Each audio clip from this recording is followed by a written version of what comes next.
আপনি কি বিটিএন নিউজের সেরা সাংবাদিক হতে চান? তাহলে পাঠিয়ে দিন আপনার এলাকার দুর্নীতির ভিডিও সহ সম্পূর্ণ তথ্য। আপনার নাম, ছবি সহ আমরা এই সংবাদ পরিবেশন করব। আপনার সংগ্রহীত সংবাদ 9435172456 অথবা 9435073499 হোয়াটসঅ্যাপ নম্বরে পাঠিয়ে দিন। আপনার নাম প্রকাশে অনিচ্ছুক থাকলে সংবাদ প্রেরণের সময় তার উল্লেখ করুন। আপনার নাম ও ঠিকানা সম্পূর্ণ গোপন রাখা হবে।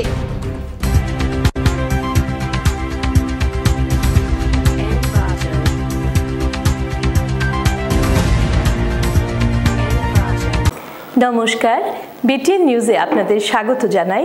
আমি শ্যামলী। প্রথমে দেখে নিচ্ছি আজকের সংবাদ শিরোনাম।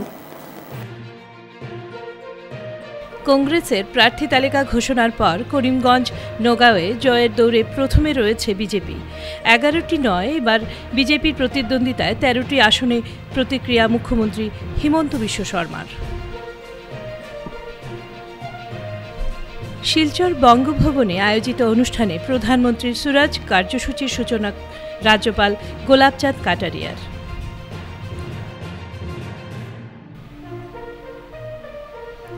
অন্যায় ও অবিচারের বিরুদ্ধে সরব বরখলা লালবাগের জনগণ।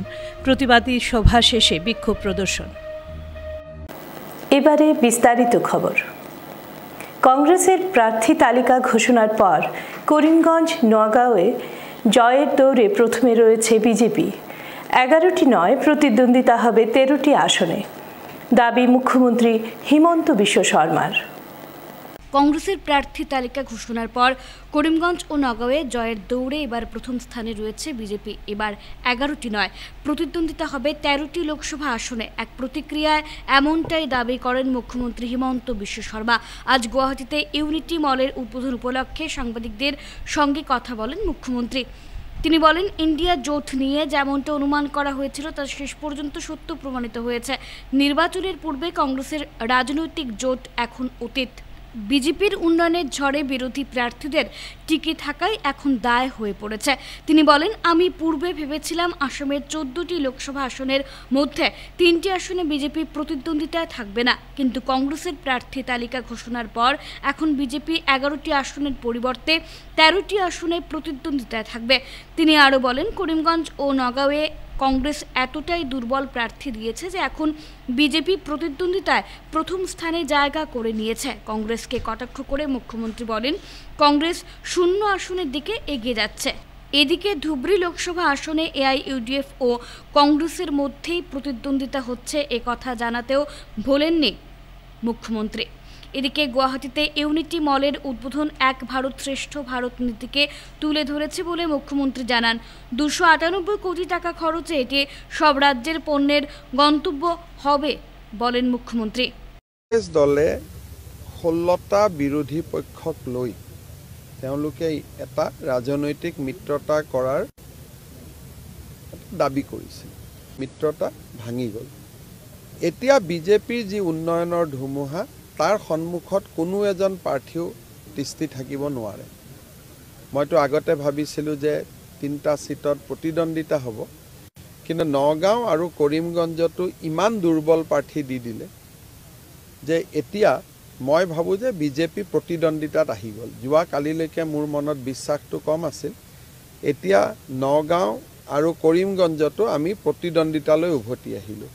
অৰ্থাৎ যি মই 11টা সিটৰ কথা কৈ আছিলোঁ, এতিয়া প্ৰতিদ্বন্দ্বিতা 13টা সিটত হ'ব। আগত 11টা সিটত হোৱা কথা আছিল, এতিয়া প্ৰতিদ্বন্দ্বিতা 13টা সিটত।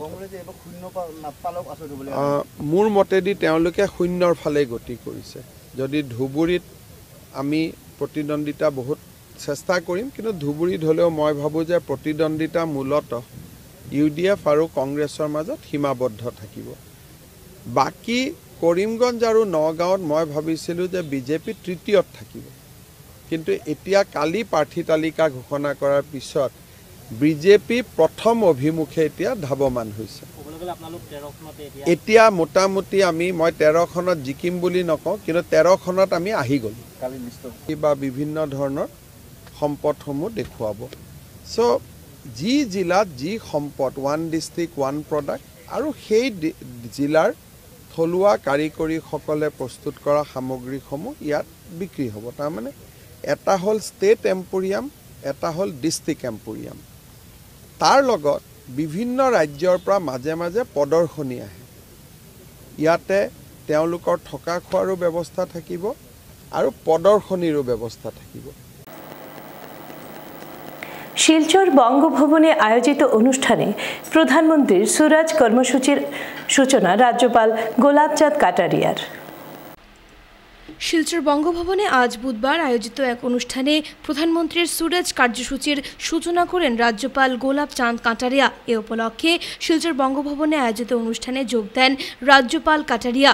প্রশাসনের পক্ষ থেকে আয়োজিত অনুষ্ঠানটি দুপুর 2:30 নাগাদ শুরু হয়।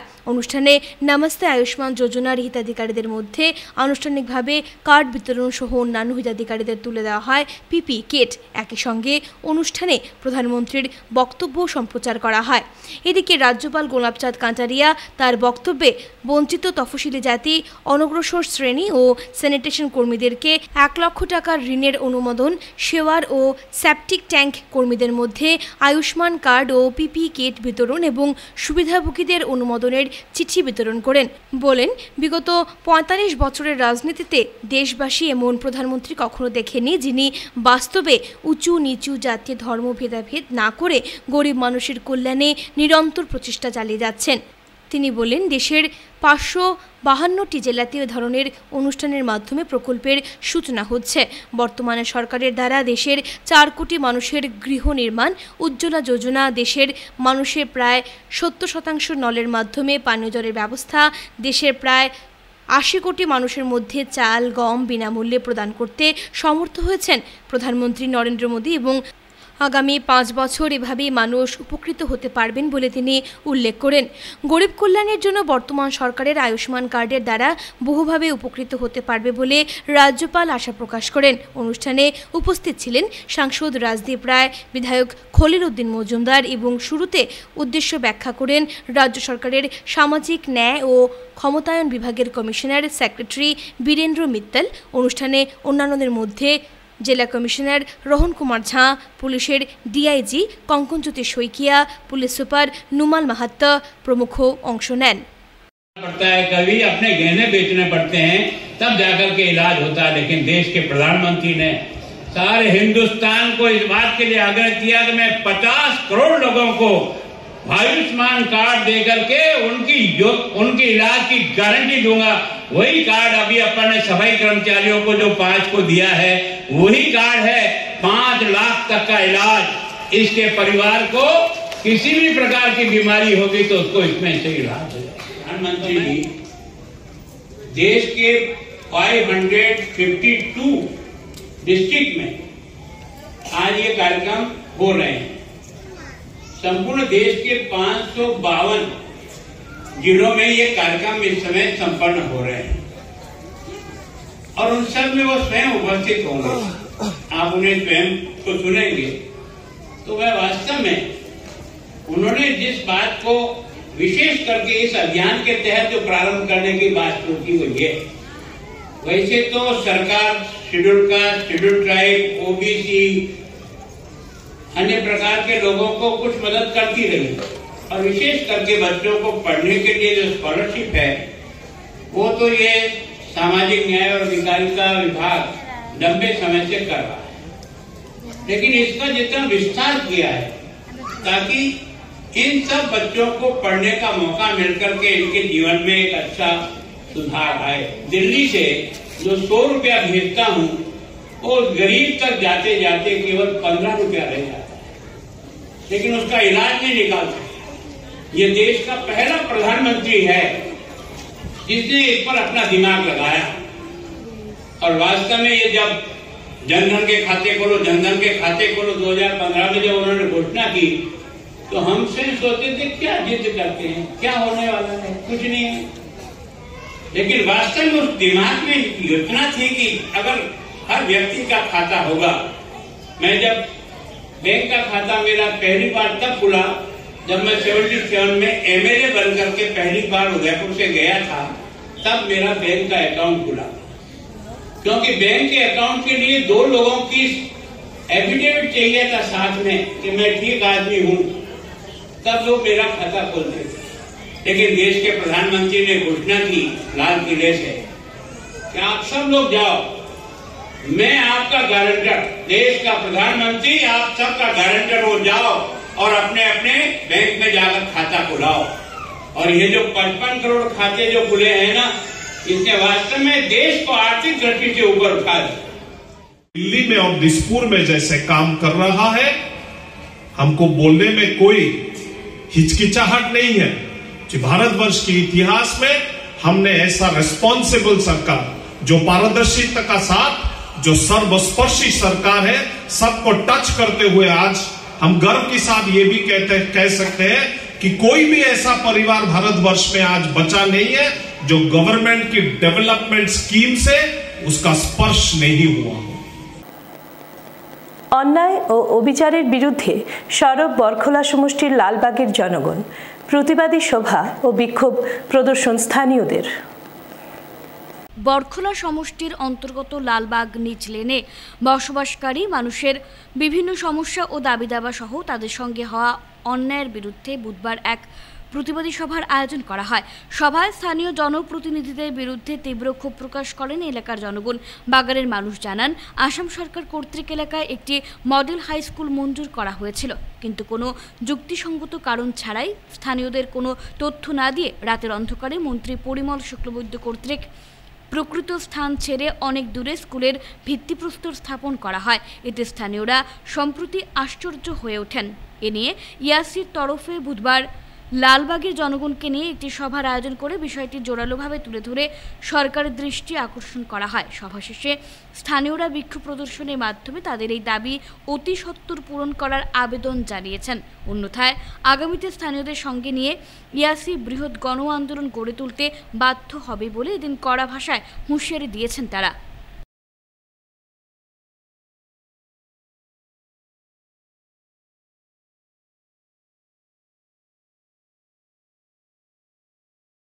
এখানে সবাই উৎসাহিত ছিল যে এখানে জমি দেওয়ার জন্য অনেক লোকরা উদ্যোগ নিয়েছিলেন যে আমরা স্কুলের জন্য জমি দেবো। তো যদি জমি দেওয়া হচ্ছে, এখানে সার্ভে হয়ে গেছে, সরকার টাকা দেওয়ার জন্য রেডি আছে, এরপরে নিচ লাইন থেকে সরিয়ে স্কুলটাকে উপরে কেড়ে নেওয়া গেল, এখানে একটা নিশ্চয়ই চক্রান্ত আছে, একটা প্রশ্নবোধক চিহ্ন আছে। আমরা এখানে এসেছি, আমরা ইয়াসি ইউথ এগেইনস্ট সোশ্যাল ইভিলস এনজিওর পক্ষ থেকে আমরা চাই আপনাদের যারা কচিকাচারা, আপনাদের যারা ছাত্রছাত্রীরা, ওরা শিক্ষাটা সুন্দরভাবে গ্রহণ করুক। আজকে আমি বাড়ি থেকে বের হয়ে যদি স্কুল যেতে পারি, তাহলে আমি রোজ স্কুল যাব। তাই আমাদের উচিত যে স্কুলটা এমন জায়গাতে হোক যেখানে বেশিরভাগ লোকরা স্কুলে যেতে পারবে। তারা গ্রামবাসীরা ঐক্যবদ্ধভাবে শিক্ষার জন্য একটা আন্দোলন করছেন, আপনারা আবদার করছেন, সরকারকে কাগজে মিনতি করছেন। এবং আমাকে ইন্দ্রজিৎ বলল যে আপনাদের স্বাক্ষর করা একটা মেমোরেন্ডাম, একটা স্মারকলিপি ডিসি মহোদয়কে দেওয়া হয়েছে, মুখ্যমন্ত্রীকে দেওয়া হয়েছে। যে মুখ্যমন্ত্রী সবসময় গরিবের কথা বলেন, আমরা আশাবাদী ভবিষ্যতে আমাদের ছেলেমেয়েরা এই স্কুলে পড়ে কিছু জ্ঞান অর্জন করে ওদের সংসারের জীবনটা একটু ভালো হয়ে চলবে। হঠাৎ একদিন রাত্রেবেলা শুনলাম যে স্কুলটা উঠে করে আমাদের নতুন যেটা এয়ারপোর্ট এরিয়ায় যেটা মানুষের ঘর বানানো হয়েছে, ওইখানে স্কুলটা চলে গেছে।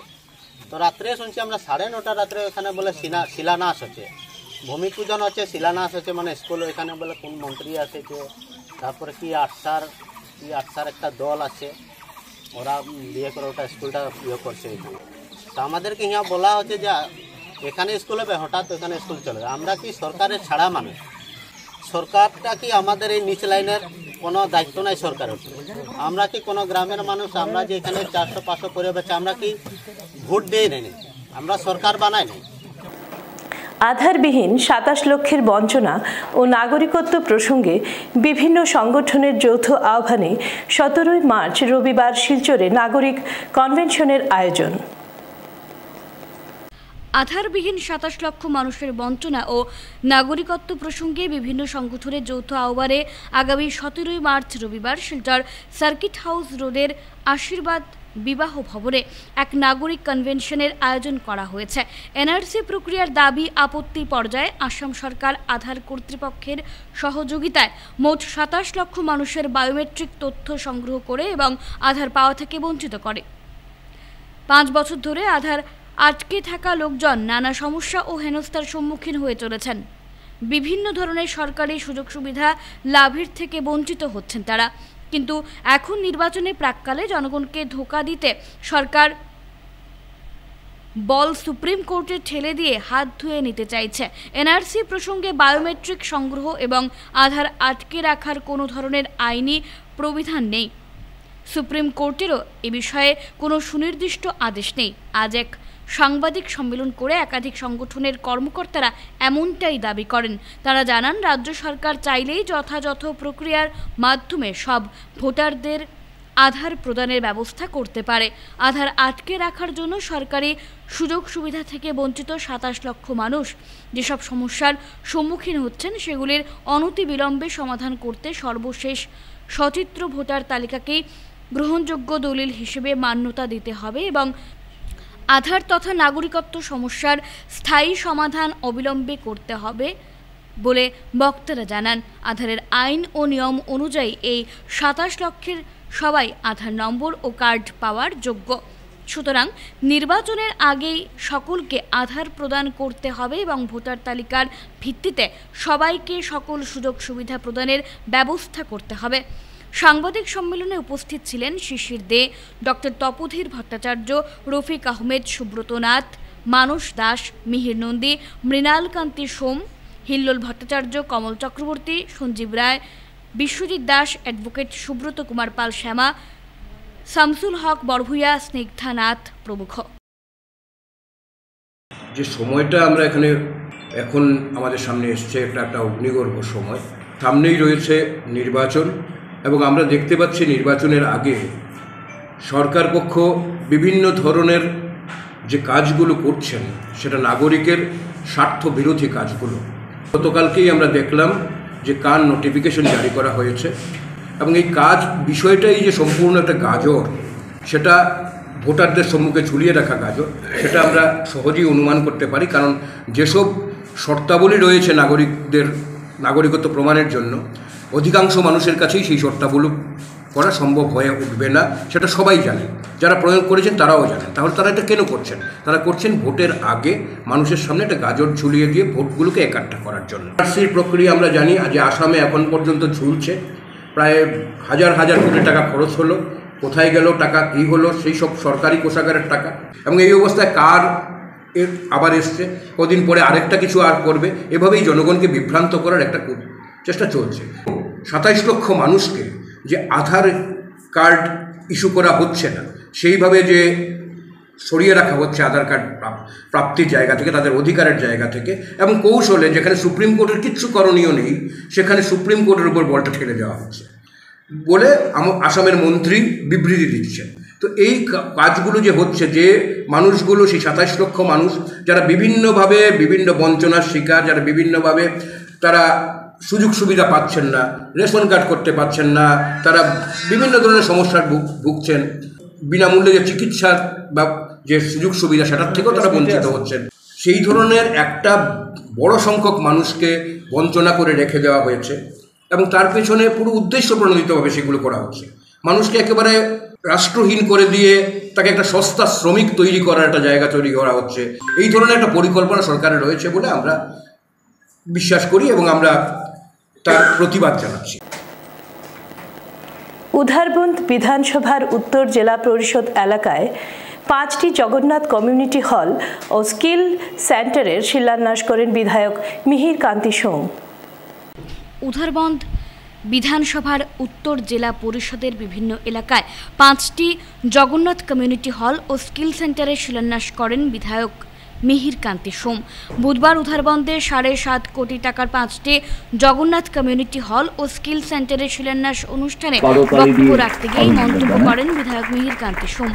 বিজেপি সরকারের আমলে চা জনগোষ্ঠী উন্নয়ন হচ্ছে। অরুণাবন্ধ চা বাগান, পাতিমারা চা বাগান, টিকল চা বাগান, পাতিছড়া চা বাগান ও কুম্ভা চা বাগান। এদিন শিলান্যাস উপলক্ষে আয়োজিত পৃথক পৃথক সভাগুলোতে অন্যান্যদের মধ্যে উপস্থিত ছিলেন পৃথক পৃথক বাগান ম্যানেজার, প্রাক্তন জেলা পরিষদ সদস্য ধনঞ্জয় তেলি, প্রাক্তন এপি সদস্যা কস্তুরী দেব, সভানেত্রী যশস্বী বর্মন, মণ্ডল বিজেপির সহসভাপতি নরসিংহ রায়, কিষাণ মোর্চার সভাপতি নির্মল কান্তি রায়, যুব মোর্চার মণ্ডল সভাপতি অর্ণব ভট্টাচার্য, সুকুমার পানিকা, ঠিকাদার বিশাল চৌধুরী, বাগান পঞ্চায়েত ও বিশিষ্ট ব্যক্তিরা। প্রতিটি সেন্টারের জন্য সরকার বরাদ্দ করেছে 1,40,00,000 টাকা করে। সেন্টারগুলোতে পুজোর মন্দির, বিভিন্ন প্রশিক্ষণের ব্যবস্থা সহ সামাজিক কাজকর্মের পর্যাপ্ত ঘর, প্রভু জগন্নাথের মন্দির, রান্নাঘর, শৌচাগার, 2টো অফিস ঘর থাকবে। শেখানো হবে কার্পেন্টার, রাজমিস্ত্রি থেকে ধরে এগুলো অত্যাধুনিক যন্ত্রপাতি সহ এগুলো কাজ শেখানো হবে। মেয়েদের ক্ষেত্রে টেইলারিং সহ এইগুলোর ওয়ার্কশপ হবে। তাছাড়া এখানে বিয়ে, বিধি, অন্নপ্রাশন সহ এই এলাকার মানুষের যাদের বাড়িতে জায়গা নেই তারাও এই জায়গাটা ব্যবহার করতে পারবে। আর মাঝে সুন্দর হয়, সহযোগিতা করবেন। আমি ধন্যবাদ জানাই বাগান কর্তৃপক্ষকে, ওনারা এখানে কাজ করার জন্য এনওসি দিয়েছেন, আর সেই কাজও ভালো হবে। আর আপনারা প্রত্যেকে জানেন খুব শীঘ্রই নির্বাচন আসছে, আর আমরা আবার মাননীয় প্রধানমন্ত্রী নরেন্দ্র মোদীকে দেখতে চাই যে উনি আমার দেশের প্রধানমন্ত্রী, তৃতীয়বারের জন্য প্রধানমন্ত্রী হতে যাচ্ছেন। थोड़ा सा इस प्रोजेक्ट के बारे में मैं बोलूँगी, ध्यान से सुनना। ये प्रोजेक्ट है महाप्रभु स्किल डेवलपमेंट सेंटर। उसका अंदर आप पूजा भी कर सकता है और साइड में 2 रूम रहेगा। उसमें आप इस एरिया का जितना भी अनएम्प्लॉयड है उन लोग के लिए स्किल डेवलपमेंट ट्रेनिंग दिया जाएगा। शुभ शिलान्यास হয়ে গেল। আজকে এই অনুষ্ঠানে এখানে উপস্থিত আমাদের মাননীয় বিধায়ক শ্রীযুক্ত মিহিরকান্তি সোম। বাগানের জন্য একটা বিশেষ দিন।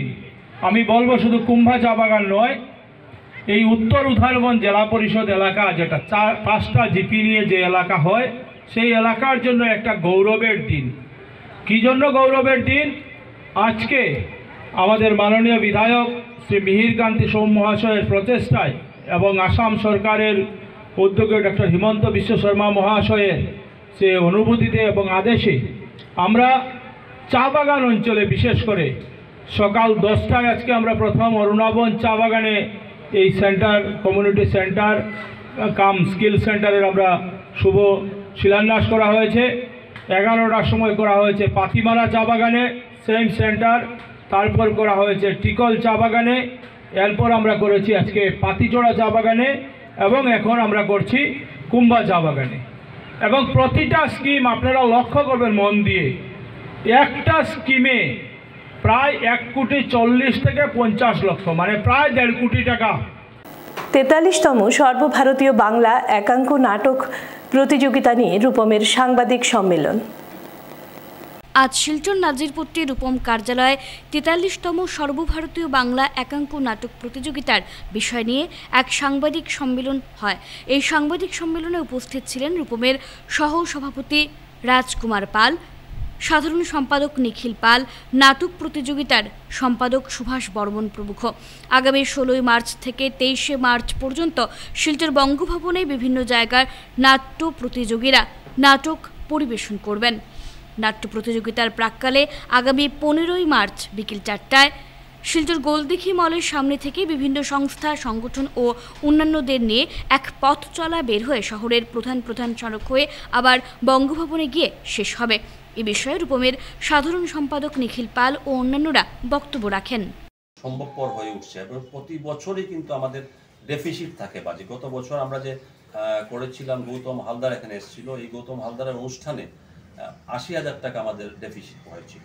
আমরা প্রতি বছর একটা ইচ্ছে থাকে যে শেষের দিনে একটা 1 দিন বা 2 দিনের প্রদর্শনী নাটক করা। এর আগে আমরা করেছি, কিন্তু এটার উদ্দেশ্য একটাই যে ভালো ভালো নাটক যাতে শিলচর শহরের দর্শকরা দেখতে পারে, ভালো ভালো নাট্যদলকে আমরা নিয়ে আসি এখানে। এটা কিন্তু আমাদের কোনো উদ্দেশ্য থাকে না এই অনুষ্ঠান থেকে আমাদের কিছুটা প্রফিট হবে, এই উদ্দেশ্য নিয়ে আমরা এই অনুষ্ঠানটা করি না। আমাদের ইচ্ছা থাকে যে ভালো নাটক, বাকিগুলো নাটকগুলিতে একাঙ্ক নাটক মঞ্চস্থ হয় প্রতিদিন, পূর্ণাঙ্গ নাটক যাতে ভালো নাটক দেখতে পারে শিলচরের দর্শকরা, এই উদ্দেশ্য নিয়ে প্রতি বছর প্রদর্শনীর আয়োজন আমরা করে আসছি। এছাড়া কাছে আমরা কৃতজ্ঞ এত বছর ধরে আমাদের রূপম 42তম চালিয়ে আজকে 43তম হয়েছে, শুধু আপনাদের জন্য দর্শক হয়েছে এবং আপনারাই সব কিছু। হ্যাঁ, ভগবানকে আমরা মানি ঠিকই, এরপরেই আমরা প্রিন্ট মিডিয়া এবং ইলেকট্রিক মিডিয়ার বন্ধুদেরকে আমরা আশা রাখি যে এবারও আমাদের যাতে হল ভর্তি হয় নাট্য। উধারবন চানকিরায় নবনির্মিত কালভৈরব মন্দিরের আনুষ্ঠানিক উদ্বোধন করেন শিলচর ভারত সেবাশ্রম সংঘের স্বামী গুণসিন্ধু মহারাজ। উধারবন্দ চানকিরা নবনির্মিত কালভৈরব মন্দিরের উদ্বোধন করলেন ভারত সেবাশ্রমের শ্রীমৎ গুণসিন্ধু মহারাজ। সকাল 7টায় শুভ দ্বারোদ্ঘাটনের পর শাস্ত্র রীতিনীতি অনুযায়ী পূজার্চনা শুরু হয়। দুপুর 12টায় মহাভোগ ও 12:30টায় শুরু হয় হোম ও মহাযজ্ঞ। এরপর দুপুর 1টায় মহাপ্রসাদ বিতরণ করা হয়। প্রায় সহস্রাধিক ভক্তরা মহাপ্রসাদ গ্রহণ করেন। সন্ধ্যায় সন্ধ্যারতি ও হরিনাম সংকীর্তন হয়। সকাল থেকে চানকিরা এলাকায় উৎসবমুখর পরিবেশে পরিলক্ষিত হয়। সকাল থেকে মন্দির প্রাঙ্গণে ভক্তবৃন্দদের ঢল নামতে দেখা যায়।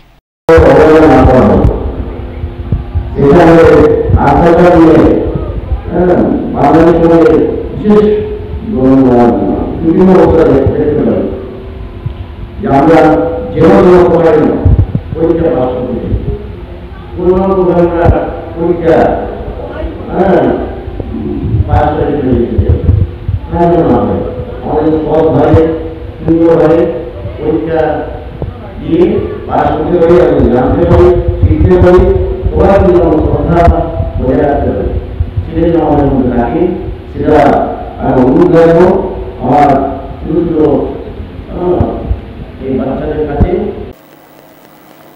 শেষ করার আগে বিশেষ বিশেষ খবর আরও একবার। কংগ্রেসের প্রার্থী তালিকা ঘোষণার পর করিমগঞ্জ নগাঁওয়ে জয়ের দৌড়ে প্রথমে রয়েছে বিজেপি। 11টি নয়, এবার বিজেপির প্রতিদ্বন্দ্বিতায় 13টি আসনে প্রতিক্রিয়া মুখ্যমন্ত্রী হিমন্ত বিশ্ব শর্মার।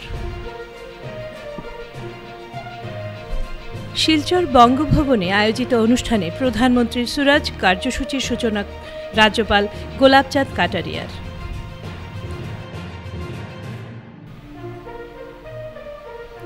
অন্যায় ও অবিচারের বিরুদ্ধে সরব বরখোলা লালবাগের জনগণ। প্রতিবাদী সভা শেষে বিক্ষোভ প্রদর্শন। এখনকার মতো বিটিএন নিউজ এ পর্যন্তই। নমস্কার।